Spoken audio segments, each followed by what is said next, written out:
Halo, selamat siang. Saya dengan Muhammad Husin dari PT Indo Traktor Utama sebagai Mining Solutions Manager.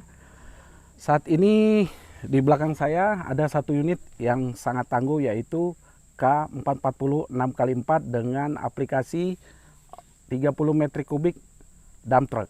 Ya. Unit ini sudah dirancang sesuai dengan kebutuhan operasional di dunia pertambangan. Ya, jadi kalau kita lihat di sini, mulai dari bumper sampai beberapa komponen di belakang itu sudah didesain sedemikian rupa supaya bisa memenuhi kebutuhan operasional di dunia pertambangan. Di belakang saya ini ada bumper yang benar-benar terbuat dari besi. Jadi bukan bumper yang terbuat dari plastik, fiber atau dan lain sebagainya. Ini adalah benar-benar besi.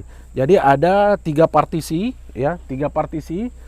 Partisi 1, partisi 2 dan partisi 3. Tujuannya adalah supaya pada saat akan dilakukan perawatan ataupun pemeriksaan secara general, ini dapat di-remove dan diinstal lagi dengan mudah. Di bagian samping unit ini ada beberapa struktur yang diciptakan sedemikian rupa, ya. Mulai dari entry step, kemudian front axle, fuel tank, muffler sampai ke rear axle di belakang. Saya akan coba bahas dari depan, yaitu. Nah, entry step di bagian bawah dibuat dari rubber kombinasi dengan plastik juga. Tujuannya adalah lebih lentur sehingga apabila terbentur material dari luar itu bisa fleksibel dan tidak patah. Kemudian interstep ada 3, ya, 3 untuk masuk operator ke dalam. Dan di sini, ya, di sini sudah standar safety internasional. Jadi kalau driver ataupun operator masuk ke dalam itu menggunakan 3 point, ya, pegangan ini, kemudian pegangan ini, kemudian naik dan juga ada pegangan ini, itu ya. Jadi 3 point standar safety internasional, ya. Kemudian di bagian front axle ini kapasitasnya sudah mumpuni, yaitu 10 ton dengan parabolic lip spring kiri kanan, ya, konvensional dengan kelenturan yang sudah memenuhi persyaratan.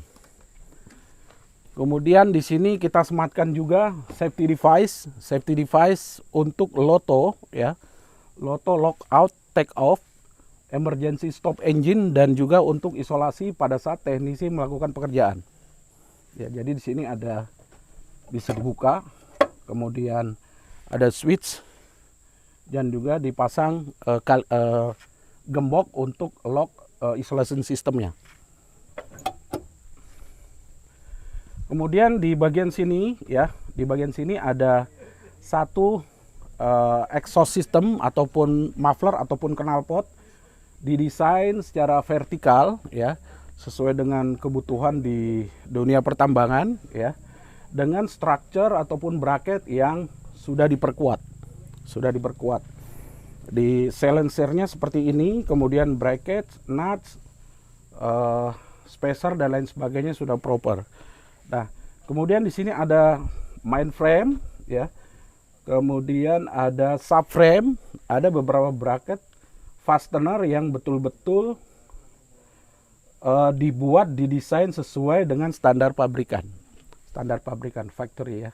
Jadi di bagian tengah sini sebenarnya area flexibility-nya tinggi untuk mainframe, sehingga pada saat dipasang subframe, kemudian ada baut, ada fastener di sini, tidak membuat flexibility-nya sasis ini terganggu, gitu ya. Kemudian di sini ada yang namanya water separator.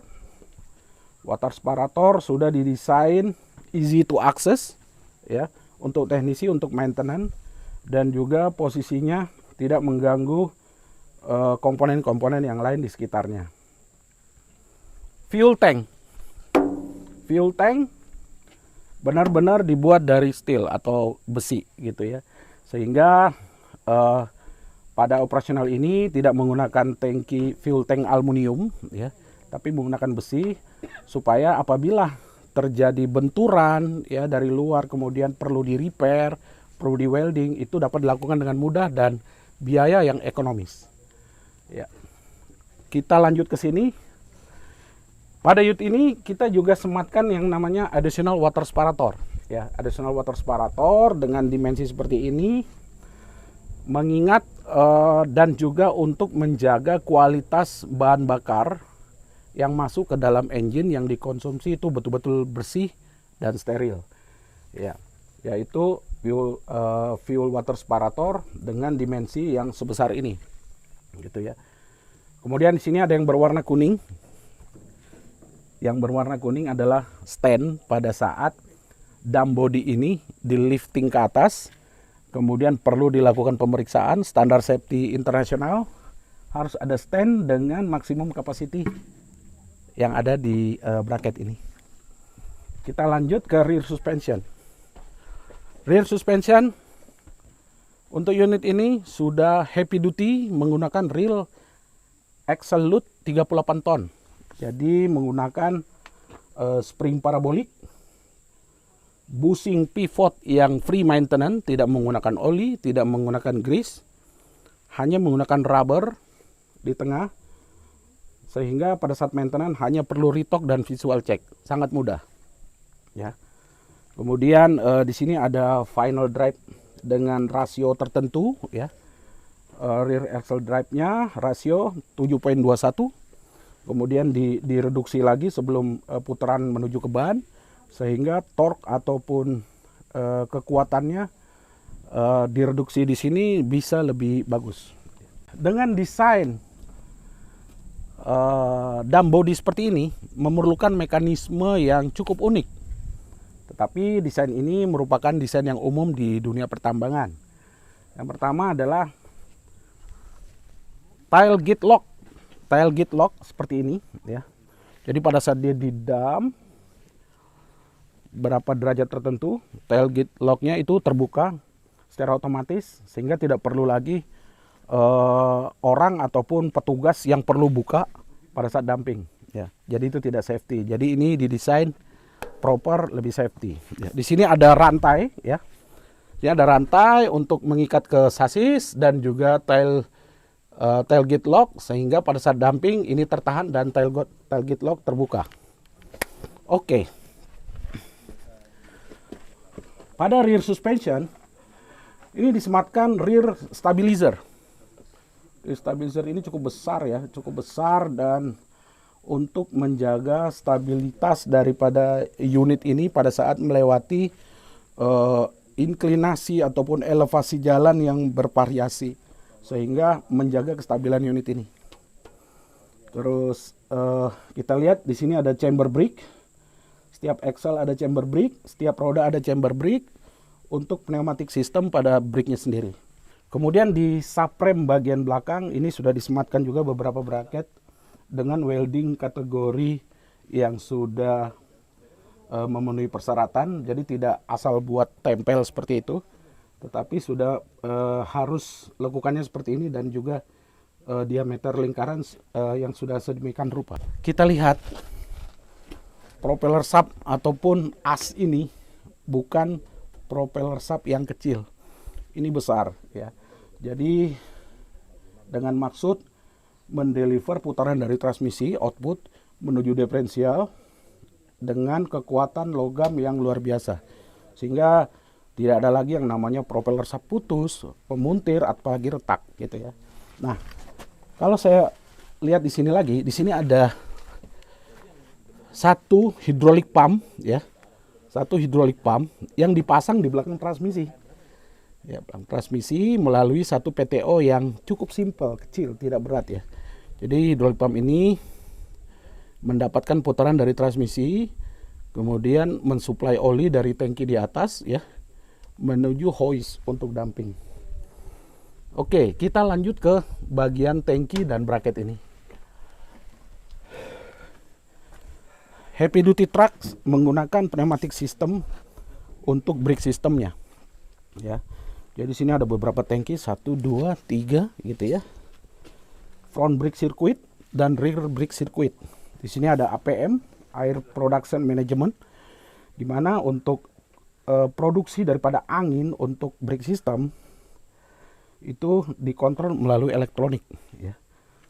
Nah, kemudian di sini ada baterai main switch ya, main switch yang udah disematkan pada saat melakukan pembersihan baterai, kemudian penggantian baterai, switch bisa di off kan sebagai standar safety.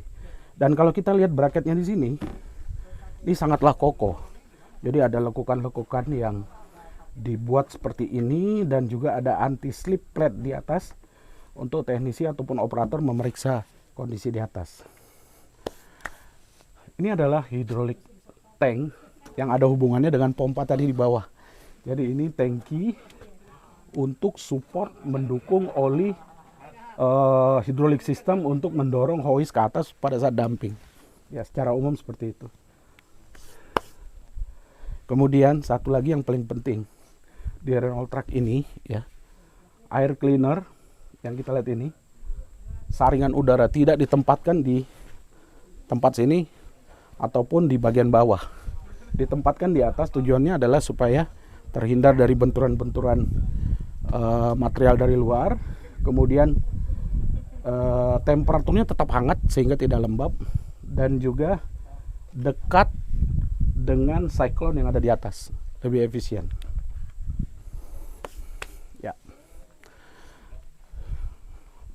Kemudian kita lihat di sini ya, kita lihat di sini ada satu koneksi untuk ECU control unit daripada APM ini ya, secara networking ngeling dengan vehicle control unit dan beberapa control unit yang ada di dalam, sehingga produksi daripada APM ataupun udara ini betul-betul sesuai kebutuhan, jadi tidak boros gitu ya, karena kompresor yang disematkan di engine itu juga memerlukan putaran dari engine sehingga berpengaruh juga terhadap fuel consumption. Jadi manajemen ini sudah diciptakan supaya ada hubungannya juga dengan fuel consumption. Itu dari saya Muhammad Husin dari PT Indo Traktor Utama Mining Solution Manager. Terima kasih dan selamat siang.